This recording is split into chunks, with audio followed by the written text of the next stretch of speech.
Let's make my Spectacle Blends quilt pattern, which uses 10 half a yard of fabrics and yields a 67-inch by 80-inch very jumbo size quilt. Spectacle Blends is perfect for solids to give it a modern look.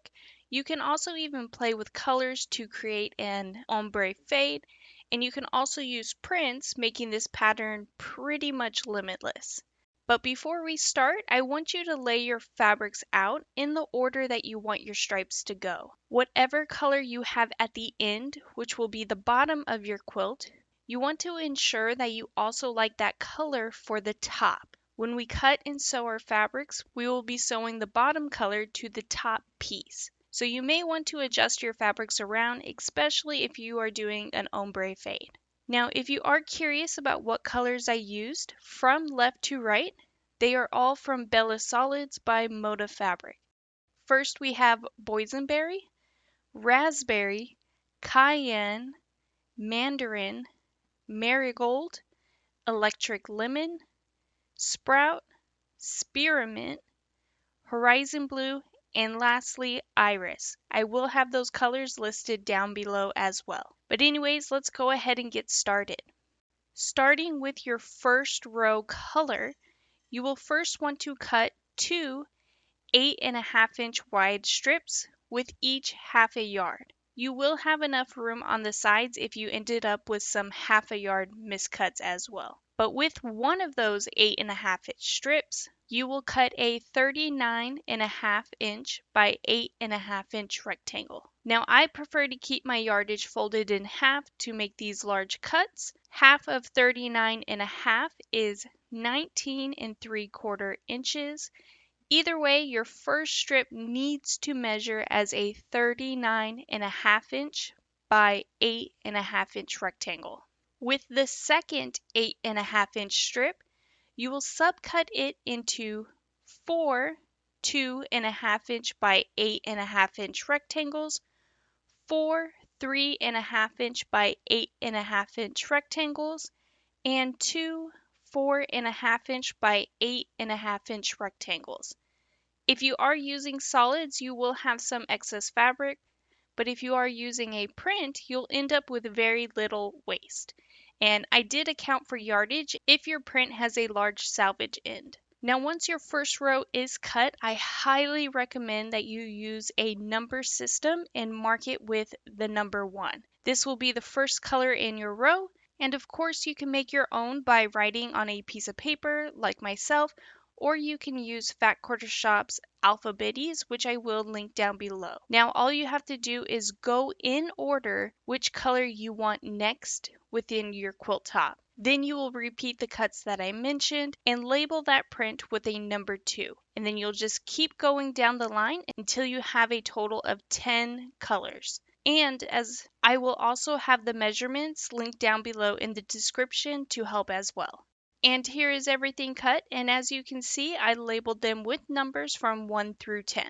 Now we are going to start piecing each row one by one.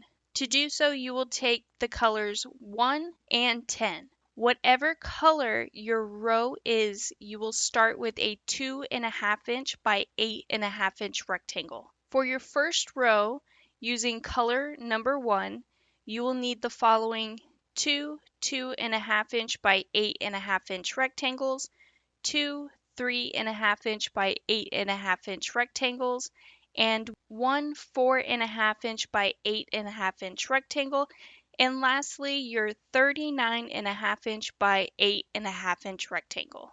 Then with the color number 10, you will place them between, giving you a vertical stripy look using the following cuts from left to right. 2 2.5-inch by 8.5-inch rectangles, 2 2.5-inch by 8.5-inch rectangles, 2 3.5-inch by 8.5-inch rectangles, and 1 4.5-inch by 8.5-inch rectangle. You will have extra color strips left, just bundle them back together and label them appropriately. Next, if you haven't guessed it, you will sew everything together with a 1/4-inch seam allowance. Here is what my first row looks like all finished. Now we are going to work on our second row. This is where it gets easier with the color placement. As whatever color your first row is, you're going to bleed or blend it down into the next color.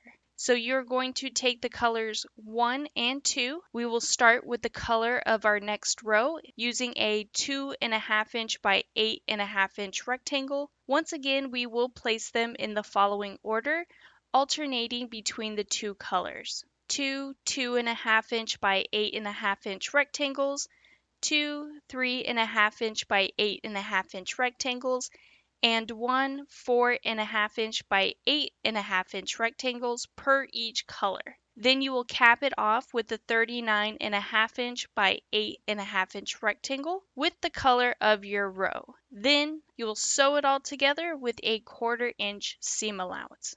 And one more time, whatever color you have on row 2 now, you will use its remaining rectangles to once again bleed or blend that color down into the next row, which is row number 3.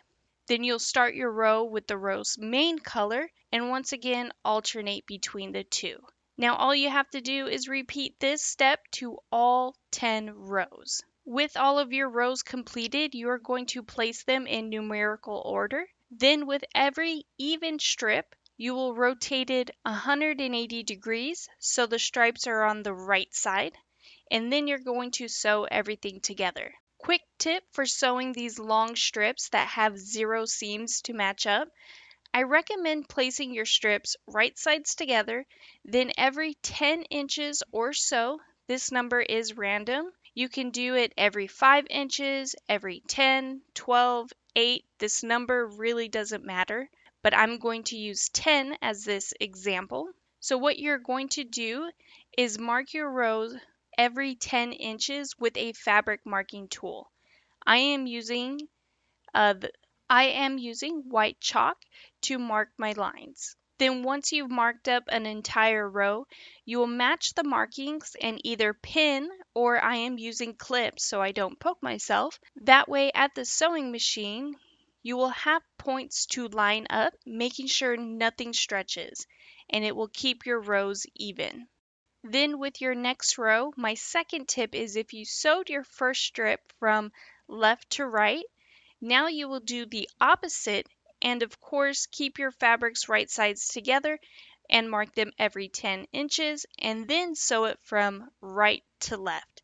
This will help if you struggle with your quilt top bowing. Now all you have to do is repeat everything with each row until you have sewn your entire quilt top together. Now this is a pretty simple beginner quilt pattern as it will help prepare you for sashing. Once you get the color order down, it is also pretty fast to whip up. And here is what my quilt top looks like all finished. It doesn't quite fit on my table, but please wait till the end so you can see the entire quilt. Now for the backing, I am using a 180Y grunge newspaper-like print. And for the thread choice, I am going with glide threads in the color Warm Gray number 4. And here is a close-up of the quilting, which, boy oh boy, this took forever to quilt out, but I love it. It gives it an 80s groovy look with a free motion rainbow, but it's an edge-to-edge pattern all throughout. And lastly, here is a full photo of my quilt. It has no binding as we have extreme winds at the moment, so I had to act fast when the weather was playing nice. But I do hope you have enjoyed today's quilt pattern. If you could please take a moment to hit that like and subscribe button, hit the notification bell so you can be notified for your next amazing quilt project.